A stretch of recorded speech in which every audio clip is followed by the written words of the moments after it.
ET Prepper here. Today we're going to talk about the ultimate bug out vehicle.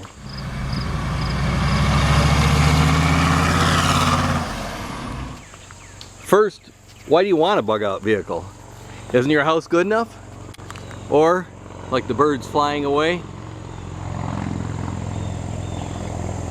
you need to fly away. Because of martial law, because of civil unrest, because of you name it. All sorts of things. In today's volatile society, sooner or later we're going to have a time where we're going to have to get out, and get out quick. And we have to be ready to go. And this is the ultimate bug out vehicle. Yeah, it doesn't look so good, but this is a solid vehicle. It's four-wheel drive. It's got a manual transmission. It's got a diesel engine that's converted over to burning vegetable oil, or you can burn regular diesel, or engine oil, or trans fluid, or any kind of oil you can get into it as long as it's clean. The exhaust smells like donuts. Yum. The trick is heating the oil before you get to the engine. Actually, before you even get to the filter. We'll talk about that some other time. So, why do you want it?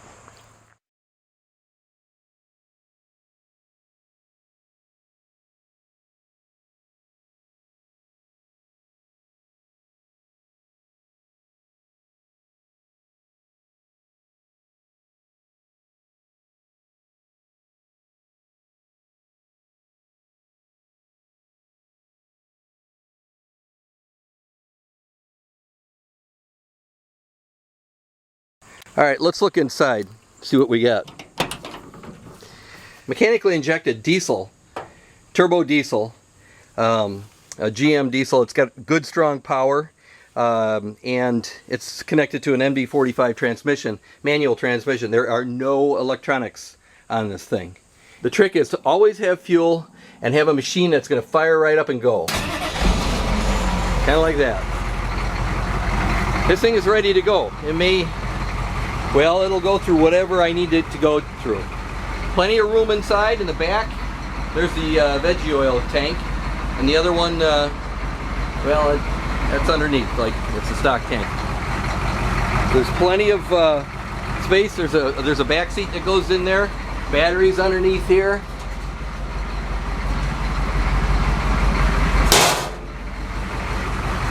This thing is ready to go. It's a solid machine.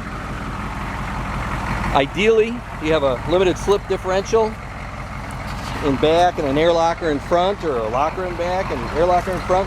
That way, there's no stopping you unless you get stupid and break the truck. But when you're in a bug out situation, you're going to have to be very careful. You're going to have a plan ahead of time. That's the trick.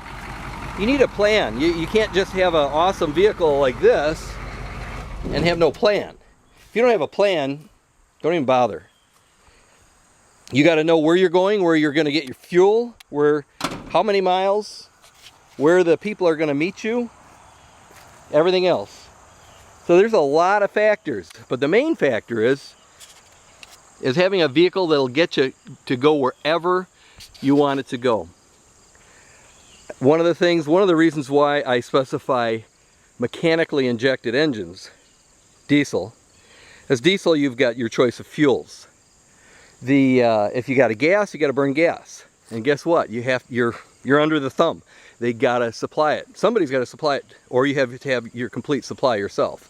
Here, diesel, mechanically injected diesel, you got your own options. The mechanically injected diesel has no electronics. What happens if there would be an EMP? You know what an EMP is?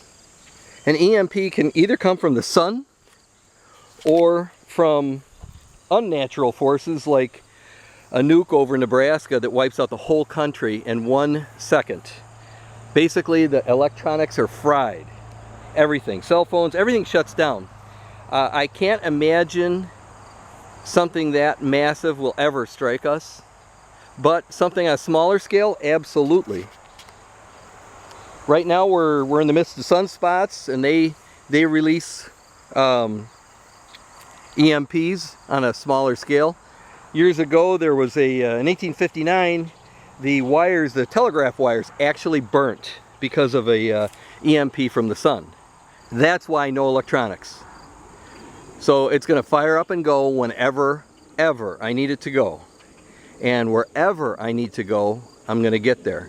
By the way, this thing, even though it looks like a big gas guzzling battle cruiser, the way I've designed it, well, the whole thing is built from, the engine's different, the transmission's different from International. The axles are low ratio, 307 I believe, and I get great gas mileage as a result of that, or fuel mileage. And so I can go a great distance. And that's, again, you got to go back to how far you want to go on a tank of fuel, because you may not get another one. And if, let's say there is an EMP and I'm driving, how many minutes do I have before somebody takes me out because I have a vehicle that moves and all the other ones are stopped? Think about that. How fast is that going to happen? My guess is you've got 45 minutes to an hour before people realize. So if you're on the interstate and you're going, and that massive event happens and all the cars shut down, and you realize, well, you're the one thinking about it. So you realize this is a bad thing that just happened. You got to get off the interstate and get on the side roads. You got a better chance. Get as far as you can and get on the side roads and get to where you got to go, and put your plan in place and get it rolling. So that's the whole thing, is planning, having the equipment, and then, Lord willing, you never have to execute your plan. But if you've got the equipment and the plan, you're good to go. Let's go for a ride. We are looking at a 1976 Scout with a 93 Chevy 6.5 turbo diesel. It's a mechanically injected diesel, so you don't have to mess with the electronics. It is a NV4500 5-speed with the overdrive, 4-wheel drive, 2 high, 4 high, and 4 low with the auto hubs. And I can lock them or put them in and they go. All right. It's got a 4-core aluminum radiator. The miles show, well, let's see if you can see them here. 0, 0, 0, 0. I've reset the mileage because of all the changes I've made. It's like a new truck. The alternator works great. It's just been rebuilt. It's a single wire out now where it was multi-wire. Oil pressure is good. Temperature's coming up. Let's go for a ride. Here we go.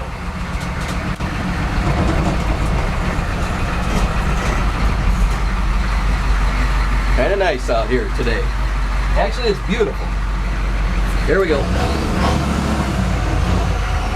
I'm starting out in second gear. First gear is a granny gear. I've had a body shop set the doors of this thing, and the doors open and close really good.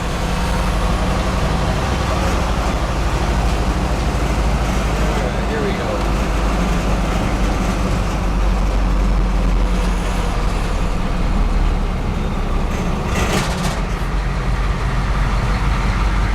Now we'll get it going a little bit. It's geared really low, and I'll get up to speed. It hasn't really run much, but it's always ready to go. That's 5th gear. The gearing is such that it's about 1,725 RPMs at 70 miles an hour. So the engine's going to last like forever, and so will your fuel. It should get about 25 miles to the gallon and be a blast to drive. There is no headliner in here, so it's kind of loud, and there's no carpet. It's just bare floor.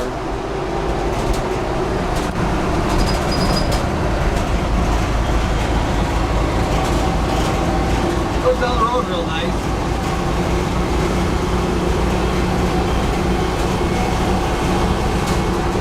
I'm guessing probably about 55, 60 miles an hour right now. The odometer is not hooked up.